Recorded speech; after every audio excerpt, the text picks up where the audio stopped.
Latest టెక్నాలజీతో చిన్న injection తో నన్ను పూర్తి ఆరోగ్యవంతురాలను చేశారు. Elite spine and pain management centre, Manikonda, Dilsukh Nagar. ముఖ్యమంత్రి రేవంత్ రెడ్డి సొంత జిల్లా మహబూబ్ నగర్. ఆయన దాన్ని చాలా ప్రెస్టీజ్గా తీసుకొని 8 సార్లు సభలు పెట్టాడు. మీకేమన్నా లోపల భయంగా ఉందా? ఓడిపోతానని ఏమైనా భయం? కించిత్ భయం లేదు, వెంట్రుక మందమంత భయం కూడా లేదు నాకు. ఎందుకంటే రేవంత్ రెడ్డి ముఖ్యమంత్రి కావచ్చు ఇవాళ, కానీ జిల్లా ప్రజలతో ఉన్న సంబంధం అనుబంధం ఉన్నది డీకే అరుణకు. రేవంత్ రెడ్డి గారికి ఎప్పుడు అనుబంధం లేదు, సంబంధం లేదు. వాళ్ళు ఏదో గెలిచారు, బయట ఉన్నారు, అక్కడి నుంచి గెలిచినా కూడా వాళ్ళ ప్రజలతో సంబంధాలు లేవు ఎప్పుడు కూడా. గెలిచిండ్రు పోయిండొచ్చు, ఆ కాన్స్టిట్యున్సీ లేదో అప్పుడప్పుడు ఏదో వచ్చిపోవడం తప్పితే జిల్లాలో ప్రజలకు సంబంధాలు కానీ, ప్రజలతో మమేకమై పనిచేయడం కానీ, ఏదైనా జిల్లా ఇష్యూస్ పైన పోరాటాలు చేయటం కానీ, జిల్లా ప్రజల సమస్యలపైన ఏదైనా ప్రశ్నించడం కానీ ఏదీ లేదు. వాళ్ళు జస్ట్ అదృష్టం కలిసి వచ్చింది, ముఖ్యమంత్రి అయిపోయింది, అంతకంటే గొప్ప ఆయన చేసింది ఏమీ లేదు మహబూబ్నగర్ జిల్లాకి. కానీ ఆయన ప్రచారంలో పదే మీ గురించి గడిలో దొరసాని బంగ్లా రాజకీయాలు చేస్తుందని చెప్పి అనేవాళ్ళు. దాని ఎఫెక్ట్ ఏమైనా పడుతుందా మీ విజయం? ఏమీ పడలేదు. దాని ఎఫెక్ట్ వాళ్ళకే పడుతుంది, నాకు పడదు, వాళ్ళకి పడుతుంది దాని ఎఫెక్ట్. ఎందుకంటే డీకే అరుణమ్మ ఏంటో జిల్లా ప్రజలకు అందరికీ తెలుసు. వాళ్ళు గడి అన్నా, గుడి అన్నా, ఇంకోటన్నా డీకే అరుణమ్మ ఏంటో ప్రతి ఒక్కరికి మహబూబ్నగర్ జిల్లా ప్రజలకు తెలుసు. ఆల్ పార్టీస్లో ఉన్న నాయకులకు కూడా తెలుసు డీకే అరుణ అంటే ఏంటి. సో కమిటెడ్ లీడర్ అనేది డీకే అరుణ అంటే ఒక కమిటెడ్ లీడరు, ప్రజల నాయకురాలు అనేది ప్రజలకు అందరికి ఉన్నటువంటి అభిప్రాయం. వారు దాని గురించి డైజెస్ట్ చేసుకోలేక, వాళ్ళ గురించి వాళ్ళు చెప్పుకోలేక, డీకే అరుణ చేసిన వాటిని గర్ణించలేక ఒక ఏదో రకంగా నెగటివ్ ప్రచారం చేస్తే మేము పాపులర్ అయిపోతామని అనుకున్నారు. సరిగ్గా అదే అడగబోతున్నాను. మీ ప్రత్యర్థులు డీకే కుటుంబం సారా వ్యాపారంలో ఉన్నారు, కళ్ళు దందా చేసి కోట్లు కూడా సంపాదించారని బాగా ప్రచారం చేశారు మన ఎన్నికల్లో కూడా. దాని ఎఫెక్ట్ ఏమైనా ఉంటుంది? ఎప్పుడు చేసాము? వాళ్ళు చెప్తున్న ఆరోపణలు చేసినప్పుడు ఎవరి దగ్గర ఉన్నాం మేము? సో ఇవన్నీ అంతకుముందు కాంగ్రెస్లోనే ఉన్నా కదా, ఆ రోజు కనిపించింది ఈ రోజు కనిపిస్తుందా? అంటే కేవలం ఒక మసిబూసి మారేడుకాయ చేయాలా, ఒక బ్లేమ్ గేమ్ ఆడాలా. వ్యాపారాలు చేసినా ఏది చేసినా భరత్ సింహారెడ్డి గారు నా హస్బెండ్ గురించే వీళ్ళు ఎంతసేపు మాట్లాడతారు. డీకే అరుణ గురించి ఒక మాట కూడా అసలు ఏం మాట్లాడలేక నా భర్తను తీసుకొస్తారు దారిలోకి. నా భర్త ఒక వ్యాపారం చేసి ఉండవచ్చుగాక, అదో 30 ఏళ్ల కిందట. ఆ రోజు చట్టపరంగా ఉన్నటువంటి చట్టపరిధిలోనే వ్యాపారాలు చేశాడు. ఆ రోజు చట్టంలో ఏవేవి ప్రభుత్వంలో చట్టబద్ధంగా ఉన్నాయో వాటిపైన వ్యాపారాలు చేశారు. ఆ రోజు చేసిన ఈరోజు చట్ట విరుద్ధంగా కావచ్చు, తీసేసిండొచ్చు కావచ్చు. ఈరోజు ప్రొహిబిషన్ అన్నారు, మళ్ళీ ప్రొహిబిషన్ ఏడుంది, ఇప్పుడు లేదు కదా.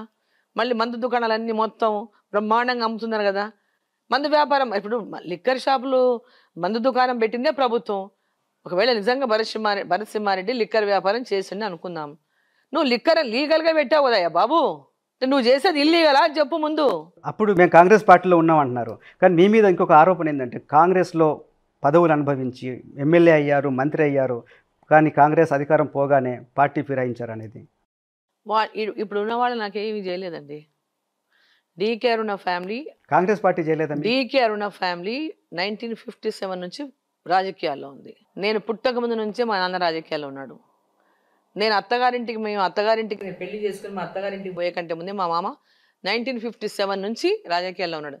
ఆయన 1957లోనే ఎమ్మెల్యే మా మామగారు డీకే సత్యారెడ్డి గారు. సో పొలిటికల్ ఫ్యామిలీ ఇన్ని సంవత్సరాలు కంటిన్యూ అవుతుందంటే ఊరికే కంటిన్యూ కారండి రాజకీయాల్లో. ఇన్ని సంవత్సరాలు ప్రజల లోపల మేము కంటిన్యూగా పొలిటిక్స్లో ఉన్నామంటేనే ప్రజా ఆదరణతోనే ఉన్నాం. ప్రజాదరణ లేకుండా ఇన్ని సంవత్సరాలు ఎవరు రాజకీయాల్లో ఉండరు.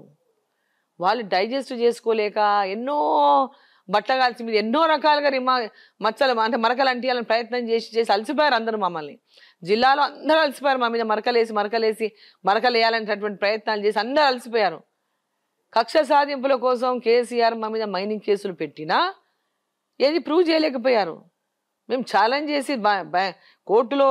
చేసి కోర్టులోకి వెళ్ళాను తప్ప వాళ్ళు ఎవరు ప్రూవ్ కక్ష సాధింపులతోనే మమ్మల్ని హరాస్ చేసి టీఆర్ఎస్లో చేర్చుకోవడానికి కేసీఆర్ ప్రయత్నం చేసినా ఒక్కరోజు మేము ఈల్డ్ కాలేదు. మిమ్మల్ని ఏమన్నా అప్పుడు ఫోర్స్ చేశారా బీఆర్ఎస్లో చేశారు, మైనింగ్ కేసులు పెట్టించి రమ్మన్నారు.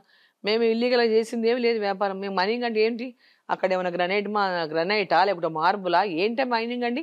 రోడ్లు వేసేటందుకు కంకర ఎంత కంకర తీసుకొని ఏం చేస్తామని మనం ఎత్తున పోసుకుంటామా, లేకపోతే మేము ఎక్స్పోర్ట్ చేస్తామా? కంకర ఏమైనా రోడ్లకి వేసే కంకర ఎక్స్పోర్ట్ చేస్తామా? దాన్ని ఏమైనా జూరాల ప్రాజెక్టు కట్టినప్పటి నుంచి కూడా అక్కడ ఆ మైన్ ఎవరు వచ్చినా రోడ్డుకైనా దేనికైనా అదే కంకరమైనా వాడతారు, అదే క్రషర్ మైనే వాడతారు.